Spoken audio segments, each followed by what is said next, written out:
కూడా కూలుస్తారా మళ్ళీ కట్టండి భారతీయులంతా సమానం ఇంకో మాట లేదని సుప్రీం. నిజంగా అండి గొంతేనమ్మండి. మొన్న వేకుజామున ఆమె గుడి కూల్చేశారు, గొంతేనమ్మ గుడి. అసలు గొంతేనమ్మకు రూపమే లేదు, గొంతేనమ్మ గుడే కాదు, అది కూడా ఏడాదికి ఒకసారి జరుగుతుంది. ఇవన్నీ కూడా చాలా మాటలు మాట్లాడారు. అసలు ఒక గుడి ఎందుకు కూల్చడం? అసలు అదేమి మతాలకు సంబంధించిన తగాదా కాదు. పోనీ వాళ్ళు వెనక బీసీలో లేకపోతే ఎస్సీ ఎస్టీలో లేకపోతే ఇంకొకరు అనుకుంటే వాళ్ళు ఒక గుడిని పూజిస్తున్నారు, ఒక దేవాలయం ఉంది. మీరు చేసేది దాన్ని ఆధారం చేసుకోవడం కూడా చేయొచ్చు, కానీ దాన్ని కూల్చి అది కూడా దానికోసం కోర్టులోనేమో మేము అన్ని జాగ్రత్తలు తీసుకుంటాము, మేము చట్టాన్ని ఉల్లంఘించామని చెప్పి, చట్టం ఏ చట్టం అయినా కానీ మీరు మొత్తం నగరంలో 144వ సెక్షన్ 30వ సెక్షన్ విధించి ప్రజలను బయటికి రాకుండా చేసి గుడి కూల్చమని ఏ చట్టం అయినా చెప్తుందా? అసలు 144వ సెక్షన్ ఉన్నప్పుడు నలుగురు బయటికి రాకూడదు కదా, నలుగురిని మించి ఉండకూడదు కదా, నలుగురు కూడకూడదు కదా, నలుగురు కూడకుండా గుడి ఎలా కూల్చారు మరి? కాబట్టి ఒక పథకం ప్రకారమే దీన్ని కూల్చటము, ఇది ఒక సవాల్లాగా తీసుకోవటం అన్నది చాలా అభ్యంతరకరమైన విషయం, చాలా బ్యాడ్ ప్రెసిడెంట్. ఎప్పుడో ఎక్కడో అరుదైన దాన్ని ఆంధ్రప్రదేశ్ కూడా అలవాటు చేయడం, దానికి ఉపసభాపతిగా ఉన్న రఘురామకృష్ణరాజు ముఖ్యంగా ముందు నిలబడి దాన్ని ఇప్పటికి కూడా ఆయన ఆ తర్వాత కూడా ఆయన చేశారు. మనం కూడా మాట్లాడామనుకోండి, చాలామంది అది ఇది మాట్లాడుతున్నారు, తెలివి తక్కువ వ్యాఖ్యలు చేస్తున్నారు, రకరకాలు. అంటే 2-3 విషయాలు చెప్పాలి. గొంతెనమ్మ అంటే గొంతెమ్మ కోరికలు అన్నది తెలుగులో బాగా తెలుసు, గొంతెమ్మ కోరికలు అంటాం. గొంతెమ్మ అంటే ఎవరు తెలుసు అండి? కుంతి. మహాభారతంలో కుంతి అనేది ప్రకృతి వికృతిలో గొంతి అవుతుంది. కుంతి లేదా పాండవుల కథ చూసినా, రామాయణం కథ చూసినా అందులో మామూలు ఏమంటారు, మనం అడవుల్లో మనం చూసే అలవాట్లు, ఆచారాలు, నమ్మకాలు ఇవన్నీ కలగలిసి ఉంటాయి. కుంతి ముందుగానే పుత్రుడిని కనడం అనండి, ఋషి ఆమెకి ఇచ్చిన వరాన్ని చేయడం అనండి, ఇవన్నీ కొంచెం ఎక్కువ కోరికలు. కాబట్టి గొంతెమ్మ కోరికలు కోరకూడదు అన్న మాట అలా వచ్చినటువంటి వ్యవహారం అది. కాబట్టి ఇప్పుడు గొంతేనమ్మ అంటే ఏదో హిందువులకు లేకపోతే భారతీయుల నమ్మకాలకు సంబంధం లేనట్టు. ఒకవైపునేమో ఆదివాసీ కళ్యాణం అంటాం మనం, మరోవైపున అక్కడి నుంచి పుట్టిన దేవతలను మనమేమో బొమ్మ చెక్కితే కొమ్మ చెక్కితే బొమ్మరా, కోరి కొలిచితే అమ్మరా అని నారాయణమూర్తి పాట పాడతాడు కదా, ఆయన అందశ్రీ రాసినట్టుగా ఉన్నారు. కాబట్టి ఎవరి నమ్మకాలు వాళ్ళవి అనుకొని వదిలేసే బదులు ఈ కూల్చివేత అన్నది నిజంగా చాలా షాక్ గురి చేసింది. ఒకే మతంలోనే భిన్న వర్గాల భిన్న విశ్వాసాల మధ్యలో ఆ కూల్చడానికి కోసం వాళ్ళు క్రైస్తవులు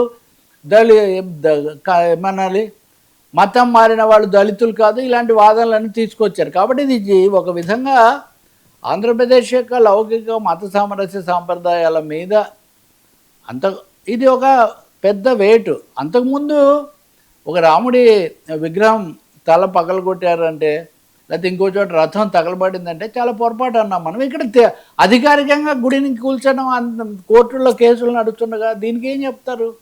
కాబట్టి ఇప్పటి వరకు ప్రభుత్వం మాట్లాడలేదు. నా ప్రశ్న ఏంటంటే, రఘురామకృష్ణరాజు గారు ఏం చెప్పారు, లేకపోతే ఆయన ఏర్పాటు చేసినటువంటి హిందుత్వ సంస్థలు ఏం చెప్పాయి అన్నది వేరే విషయం. రాష్ట్ర ప్రభుత్వానికి ఈ విషయంలో ఒక వైఖరి ఉందా లేదా? ఇది రఘురామకృష్ణరాజు గారు వ్యక్తిగతంగా చేస్తున్నారా, తెలుగుదేశం పార్టీ అధికారికంగా చేస్తూ ఉందా, ఆ జిల్లా తెలుగుదేశం అంతా ఇందులో ఉందా? రెండవది, ఈ విధంగా కూల్చుకుంటూ పోతే ఏమవుతుంది? 1992లో పార్లమెంట్ ఆమోదించినటువంటి ప్రార్థనా స్థలాల చట్టం అన్నది కూడా కూల్చబడుతుందా? దీంతో పాటు ఈ ప్రశ్నలన్నీ ఇక్కడ తలెత్తుతున్నాయి. వీటికి పరిష్కారం అక్కడ ప్రశాంతత సామరస్యం తీసుకురాకుండా సిపిఎం వాళ్ళైతే ఆ గుడి మళ్ళీ పునరుద్ధరించాలని కూడా వాళ్ళు డిమాండ్ చేశారు. ఇంకా స్థానికంగా ఉన్న అనేక దళిత సంఘాలు అరెస్ట్ అయిన వాళ్ళు కూడా అడుగుతున్నారు, ప్రభుత్వం వైఖరి ఏంటి మరి? ఆ గుడి పునరుద్ధరిస్తారా, కూల్చిన వాళ్ళ మీద ఏమైనా చర్య తీసుకుంటారా, లేదా కొత్తగా వచ్చే గుడి ఆహ్వానించి దానికి అన్ని రక్షణ ఏర్పాట్లు చేస్తారా? సో గొంతేనమ్మ ఉరఫ్ కుంతి, లేదా కుంతి ఉరఫ్ గొంతేనమ్మ. వాస్తవానికి కుంతి అంటే మహాభారతం మొత్తం ఇంకా కుంతి మాతతోనే కదా ముడిపడి ఉన్నాయి. కాబట్టి ఏం జరుగుతుందన్నది మనం చూడాల్సి ఉంటుంది. దీని ఇంట్రెస్టింగ్గా వర్మ ఇదే సమయంలో సుప్రీంకోర్టులో కూడా ఈ ప్రార్థనా మందిరాలు, వాటి పద్ధతులు, వీటి మీద కేసు విచారణ జరుగుతుంది. అందులో ముఖ్యమైనది శబరిమల. మనం లోగడ కూడా మాట్లాడాం.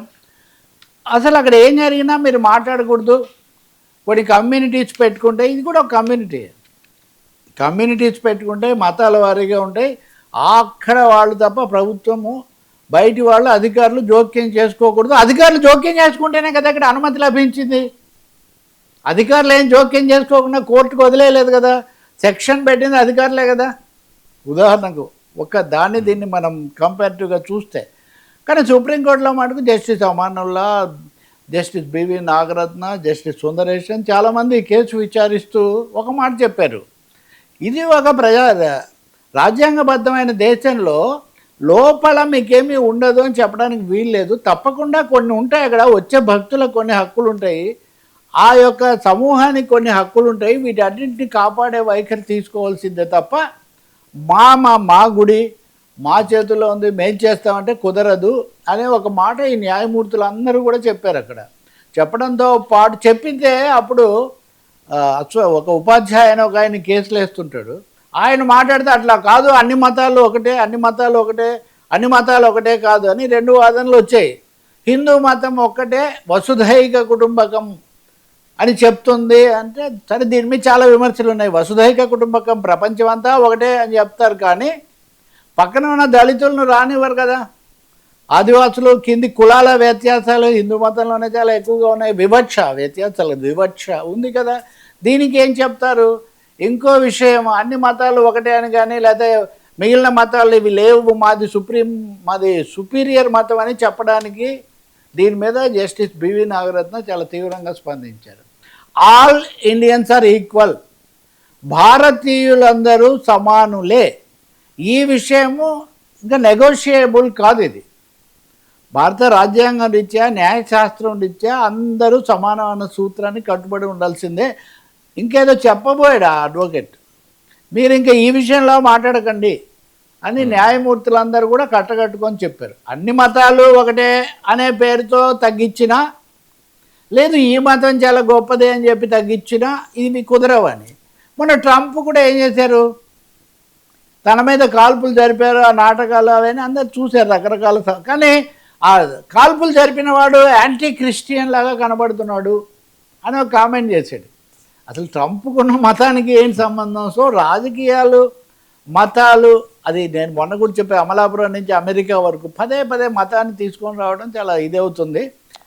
అది సుప్రీంకోర్టులో జరుగుతున్న విచారణ విషయమైనా, ఆకివీడ్లో గొంతెనమ్మ లేదా కుంతీదేవి ఆలయాన్ని కూల్చివేసినటువంటి ఉదంతమైన దీని మీద ప్రభుత్వాలు స్పందించకుండా స్థానిక నాయకులకే వదిలేస్తే మటుకు ఇది ఒకచోట ఆగదు, ఒకరితో ఆగదు. రేపు ఇంకో చోట చేసినప్పుడు ఇవి సమస్యకు దారితీస్తాయి. సుప్రీంకోర్టు చెప్పినట్టుగా అందరూ సమానమే అనుకున్నప్పుడు వాటి మధ్య వివాదం వస్తే వాటిని న్యాయస్థానాలకు వదిలేయాలి. అధికార వ్యవస్థను దుర్వినియోగం చేసి లేదా వినియోగం చేసి, సద్వినియోగమా దుర్వినియోగం పక్కన పెట్టండి, వినియోగించి ఒకరి పక్షాన్ని నిలబడి రెండో పక్షాన్ని దెబ్బతీయటం మటుకు చాలా పొరపాటు అవుతుంది. ఖచ్చితంగా ఈ దేవతలకు చాలా చోట్ల రూపం ఉండదు. అసలు భగవంతుడికే రూపం ఉండదని కదా. అసలు సనాతన మతం అనే దాంట్లో కూడా రూపం ఉందనే వాళ్ళు ఉన్నారు, రూపం లేదనే వాళ్ళు ఉన్నారు. రూపమే లేదు, అసలు విగ్రహం కూడా ఉండదు, ఏ రూపంలోనే అయి ఉంటాడు, ఎక్కడైనా ఉంటాడు, ఎక్కడైనా ఎలా ఉంటారు, ఒకటే రూపం కాదు కదా. కాబట్టి ఇది చాలా తీవ్రమైన అంశమే. దీని మీద మన మీడియా కూడా స్థానికంగా సమస్యలాగా దీన్ని చూస్తున్నారు. కానీ దీంట్లో ముడిపడిన, ఇందాక మనం కొన్ని విషయాలు మాట్లాడాం, దాడులనండి, రాజకీయాలనండి, బీజేపీ పాత్ర అనండి, అందుకోసం జరుగుతుందో తెలియదు. ఆయన అది కూడా అడుగుతున్నారు, బీజేపీ మీకు వచ్చేసరి తెలుగుదేశం టికెట్ ఇవ్వదని, అందుకని ఇటువంటివి చేస్తే బీజేపీకి దగ్గర అవ్వచ్చని మీరు ఇలా చేస్తున్నారని ఎవరో మీడియా వాళ్ళు అడిగారు. వాళ్ళ మీద కూడా ఆయన విరుచుకుపడ్డాడు, మీరే డిసైడ్ చేస్తారా నాకు టికెట్ వస్తుందో రాదో అని. వస్తే వస్తుంది, లేదు ఆయనకు టికెట్. కానీ మన రాజ్యాంగం మటుకు టికెట్ ఇవ్వదు. రాజ్యాంగం మటుకు సామరస్యంగా ఉండాలని మటుకు చెప్తుంది అంతవరకు. సార్, ఎగ్జిట్ బెంగాల్పై సస్పెన్స్, ఎగ్జిట్ పోల్స్ వస్తాయి కదా, ఇంకా కొద్ది గంటలు వస్తాయి. 6:30 తర్వాత ఇవే చర్చలు, వీటికి అంతా సిద్ధమవుతూ ఉన్నారు మన మిత్రులు. ఇక్కడ వచ్చే సమస్య ఏమంటే, ఎగ్జిట్ పోల్స్ ఎప్పుడూ కూడా కొంచెం దగ్గరగా ఉంటాయని, కొంచెం సూచనగా చెప్తాయని భావిస్తారు. కానీ ఈసారి చాలా ఎగ్జైట్మెంట్ కూడా ఎగ్జిట్ పోల్స్ మీద ఉంది. ఒకటేమో సర్ అనే పేరుతో లక్షల ఓట్లు తొలగించటము, ఇలాంటివన్నీ జరిగాయి. ఇంకా రెండోది అనేక రాష్ట్రాల్లో ప్రభుత్వాలు మళ్ళీ తిరిగి అవే వస్తాయా, ఏదైనా కొత్త మార్పులు వస్తాయా, ఎక్కువ దక్షిణాది రాష్ట్రాల్లో జరుగుతున్నాయనే ఒక అంశం కూడా ఇక్కడ ముఖ్యంగా వస్తుంది.